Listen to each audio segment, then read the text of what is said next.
पूरा सेना अपना तैयार है। शायद वो भूल रहे हैं कि बिहार में सरकार किनकी है। रुको जरा, सबर करो।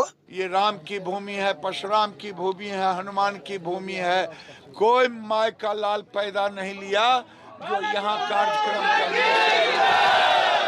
सभी सनातनी भाइयों बहनों को हर हर महादेव। मैं दुर्गेश गोस्वामी, मेरे YouTube चैनल सनातन संस्कृति सभ्यता में आप सभी का स्वागत है। आज हम बात करेंगे तेज प्रताप के बारे में, जो बागेश्वर वाले बाबा को बिहार में घुसने से मना कर रहे हैं और एक संगठन भी तैयार कर लिए हैं जिसका नाम है DSS, जिसमें युवाओं को अपने बंगले पे, सरकारी बंगले पे बुला के वो ट्रेनिंग दे रहे हैं पूर्ण रूप से। तेज प्रताप यादव जी, आपको इतना ज्ञात होना चाहिए कि जब आप कृष्ण भगवान के ढोंग करते हो तो हमें लग रहा है सबसे बड़ा ढोंगी अगर भारत का कोई है वो तेज प्रताप यादव है, लालू यादव का बेटा। हमें कुछ दिन पहले ऐसे लगा था, हम अपने दोस्तों में चर्चा भी करते थे कि चलो एक चोर के एरिया में इतने गद्दारी धोखेबाजी बिहार से करने के बाद भी एक लड़का उनके फैमिली में संस्कारिक पैदा हुआ है जो धार्मिक आदमी है, लेकिन मैं अभी गलत हो गया क्योंकि वो धार्मिक नाम पे वो ढोंग करता है। तेजस्वी यादव, तेज प्रताप यादव इतना ढोंगी अभी कोई नहीं होगा, क्योंकि जो जिस तुम मान रहे हो, कैसे मान रहे हो भाई? जब कृष्ण भगवान को मानते हुआ कृष्ण भगवान की कथा नहीं करने दोगे, ये तो जनता तय करेगी। तुम तय करने वाले कौन हो? सबसे बड़ी चीज है कि तुम तय करने वाले बिहार में कौन हो, मैं यही पूछना चाहता हूँ। वो तो जनता तय करेगी ना कि बागेश्वर वाले बाबा को कथा, उनकी प्रवचन सुनना है कि नहीं सुनना है, उनको मानना है कि नहीं मानना है, वो ढोंग फैला रहे हैं, ढोंगी है कि नहीं है, वो तो जनता, आज की जनता तो बुर्बक है नहीं। ये चुतियापन छोड़ना चाहिए और बिहार को कैसे उन्नति दिलाया जाए उस पर काम करो। बागेश्वर वाले बाबा के ना रोक पाओगे, किसी ने ना रोका है, वहीं कूद रहे थे महाराष्ट्र वाले। वो कौन सा मुनिवर है, महाराष्ट्र में भी कूद रहे थे बहुत ज्यादा। वो कौन सा चार्ज लगाए थे, टोना टोकरी वाला धारा लगा दिए थे महाराष्ट्र में कि इनके अंतर्गत पे इन पे कार्रवाई होना चाहिए। कोर्ट ने तुरंत बैन कर दिया।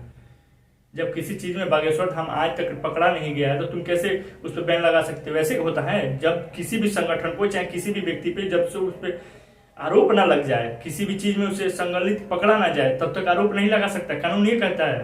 पढ़े तो लिखे हो नहीं, इतने बड़े घर के हो कि इतने पैसे वाले घर के हो के भी शिक्षा नहीं ले पाएगा। गरीब के घर के ठेलिए चलाने वाले लड़के तुमसे अच्छा पढ़ लेते हैं, तुम्हें शर्म नहीं आती है? तुमसे अच्छा एक ठेलिया चलाने वाला लड़की एजुकेटेड है, उसके फैमिली को, लेकिन तुम्हारे पास सब कुछ शोहरत रहते हुए, दौलत रहते हुए, सत्ता रहते हुए, तब भी तुम दोनों भाई नहीं पढ़ पाए। इसके पीछे तुम्हें शर्म नहीं आती है? और ये बात कर रहे हो। महाराष्ट्र में रोक ही नहीं पाएंगे, तुम भी नहीं रोक पाओगे। ये चैलेंज है मेरा, तुम बागेश्वर धाम वाले बाबा को रोक नहीं पाओगे। वो 13 तारीख को जाएंगे ही, कथा वहां वाचेंगे ही, कथा कहेंगे, प्रवचन देंगे और जो उनका निर्धारित समय है वहां तक वो करेंगे और चले आएंगे।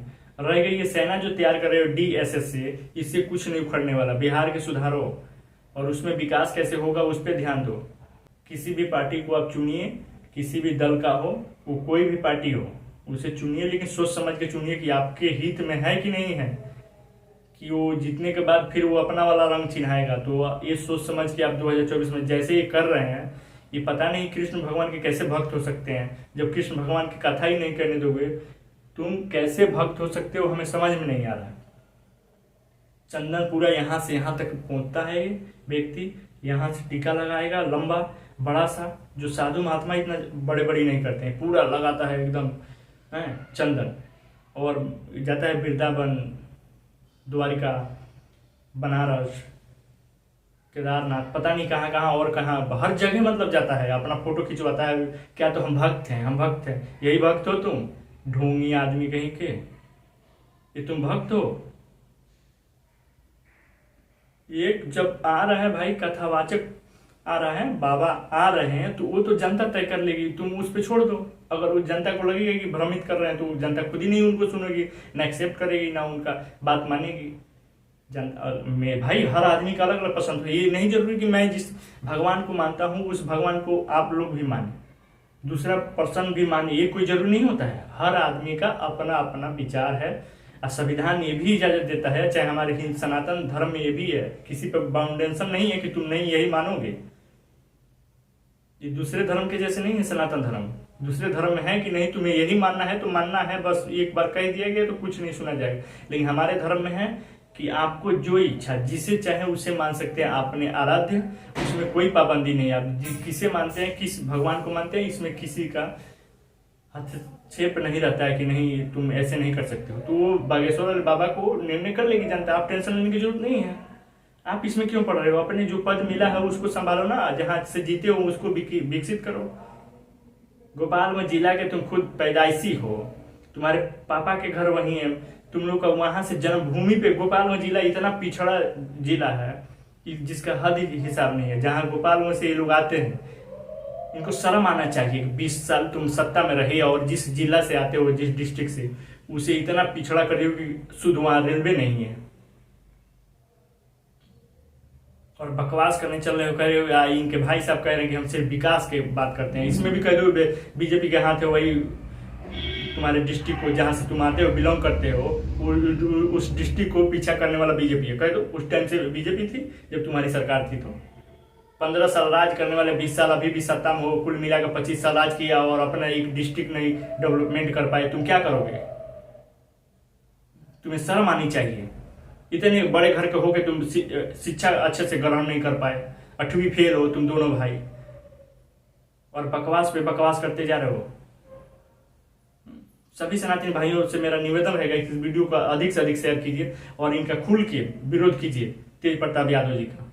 और इलेक्शन में भी इनका थोड़ा संभाल के व्यवस्था करना ही पड़ेगा, क्योंकि ये ज्यादा उड़ रहे हैं। ये भूल जा रहे हैं कि नहीं हमारा ही सत्ता हमेशा से रहा है, हम विकास नहीं किया, और फिर भी जनता के बीच में जाते हैं कि हमें विकास करना है, विकास करना है। 10 लाख नौकरी कहाँ चला गया तुम्हारा? दूसरे पर आरोप लगाने वाले खुद अपने आप पे देखो।